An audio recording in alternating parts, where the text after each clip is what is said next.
नमस्कार. आज मी तुमच्यापुढे जे काही होते ते चांगल्यासाठीच होते ही कथा घेऊन आली आहे. अनेक वेळा आपण जे विचार करतो ते आपल्या बाबतीत घडते. जेव्हा आपण एखाद्या नकारात्मक गोष्टीवर अधिक लक्ष केंद्रित करतो तेव्हाच अशा गोष्टी अधिक घडतात. बऱ्याच वेळेस असेही घडते की तुम्ही स्वतःला वाचवण्यासाठी कोणाशी तरी खोटे बोललात. आता तुमचे मन पुन्हा पुन्हा विचार करू लागते की माझे खोटे पकडले जाईल, मी अडकून पडेन आणि काही काळानंतर नेमके हेच घडते. त्याचप्रमाणे एके दिवशी तुम्ही बाईक घेऊन घरातून निघता, पण हेल्मेट घालायला विसरलात. अरे बापरे, आपण हेल्मेट घालायला विसरलो, आता आपल्याला चलन मिळू शकते असा विचार करत राहतो. थोड्या अंतरावर पोहोचताच पोलीस तुम्हाला थांबवतात आणि तुम्हाला चलनही मिळते आणि तुम्हाला बजावले देखील जाते. तुम्हालाही या सगळ्या गोष्टींचा अनेकदा अनुभव आला असेल आणि नसेल तर जरा विचार करा, तुमच्यासोबतही असेच काहीतरी घडले असेल. हे सर्व घडण्याचे कारण म्हणजे आपली विचारसरणी. आपण जे काही विचार करतो ते आपल्यासोबत कधी ना कधी घडते, परंतु सामान्यतः आपण त्यावर विश्वास ठेवत नाही आणि हे योगायोगाने घडले असावे असे मानून गोष्टी विसरतो. आता दुसरी गोष्ट येते की आपण जे विचार करतो ते नेहमी चुकीचे का होते. त्याचे कारण म्हणजे आपली नकारात्मक विचारसरणी.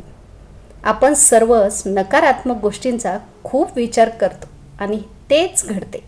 उदाहरणार्थ, एखाद्या विद्यार्थ्याची एका विषयातील परीक्षा थोडीशी खराब जाते तर तो त्या विषयामुळे नापास होऊ शकतो. या गोष्टीचा तो अधिक विचार करू लागतो. असा विद्यार्थी उत्तीर्ण होण्यावर कमी आणि नापास होण्यावर जास्त लक्ष केंद्रित करतो, ज्यामुळे तो एकतर त्या विषयात नापास होतो किंवा तो त्या विषयात उत्तीर्ण होतो, पण इतर विषयात नापास होतो, कारण त्याचे लक्ष नापास होण्यावर जास्त असते.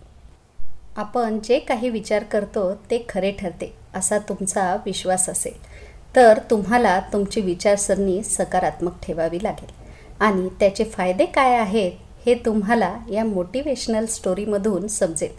सकारात्मक विचारसरणी आपले जीवन कसे बदलू शकते ही प्रेरक कथा तुम्हाला शिकवेल. सकारात्मक विचारांनी भरलेली ही जबरदस्त प्रेरणादायी कथा आहे. छोटीशी, एकदा तरी ऐकायलाच पाहिजे. एका राजा आणि त्याच्या मंत्र्याची ही प्रेरणादायी कथा आहे.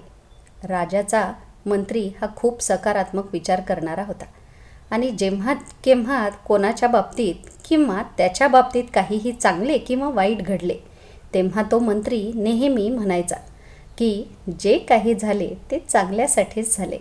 राजाला त्याच्या मंत्र्याचे हे विधान नेहमीच मान्य नव्हते. प्रत्येक वेळी सर्व काही चांगल्यासाठीच घडत नाही असा त्याचा विश्वास होता, पण राजा आपल्या मंत्र्याला याबद्दल काहीही बोलत नाही. एकदा राजा आपल्या मंत्री आणि काही सैनिकांसह जंगलात शिकार करायला गेला. जंगलात थोडे आत गेल्यावर राजाला एक हरीण दिसले. राजाने हरणाला पाहताच धनुष्यावर बाण ठेवला आणि बाण मागे घेताच धनुष्य तुटले आणि बाणाच्या टोकाने राजाचे बोट कापले गेले. वेदनेने किंचाळत राजा म्हणाला, ह्या धनुष्यालाही आत्ताच मोडायचे होते का? आता मी शिकार कशी करणार? राजाच्या हातातून रक्तस्राव होत होता. रक्तस्राव थांबवण्यासाठी मंत्र्याने एक कपडा घेतला आणि राजाच्या हातावर बांधला आणि म्हणाला, महाराज, सकारात्मक विचार करा. जे काही होते ते चांगल्यासाठीच होते.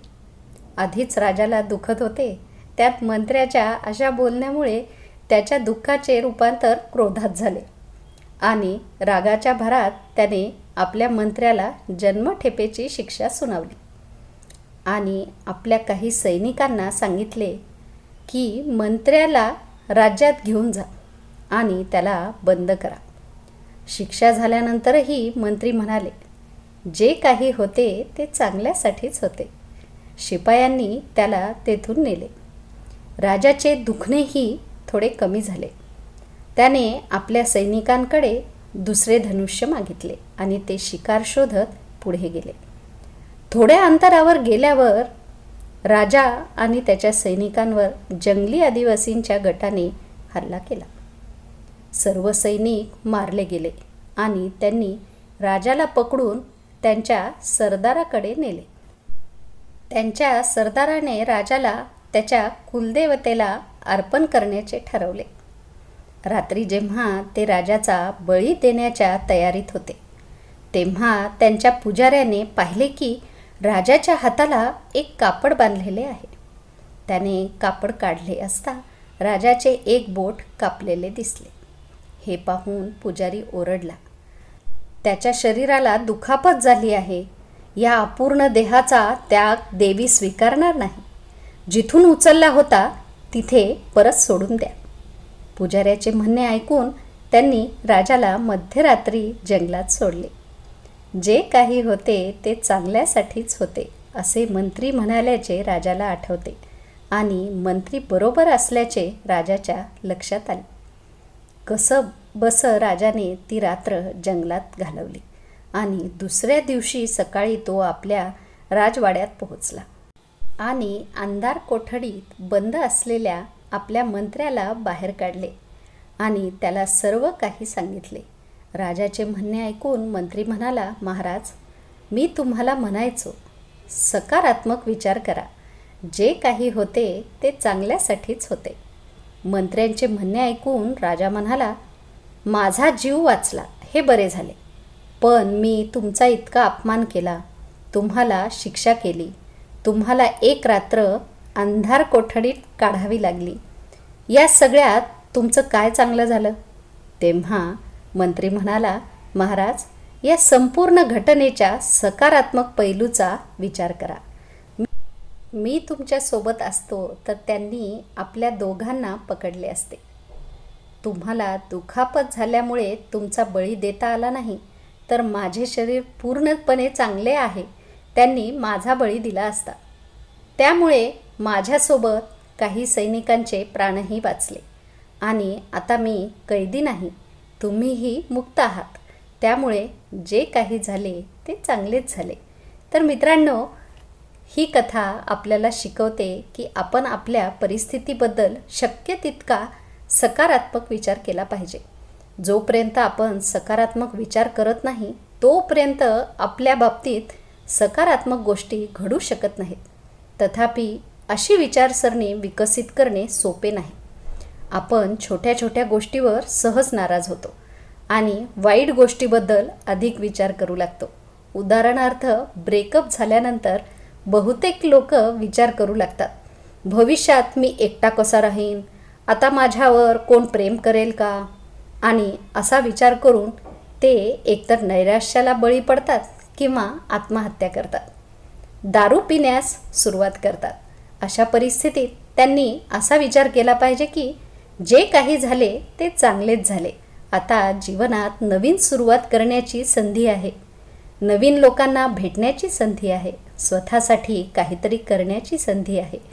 जोपर्यंत आपण आपले लक्ष नकारात्मक गोष्टींवर आणि चुकीच्या गोष्टींवर ठेवतो तोपर्यंत आपल्याकडून फक्त नकारात्मक गोष्टी घडतील. त्यामुळे तुमचा विचार नेहमी सकारात्मक ठेवा आणि आनंदी राहा.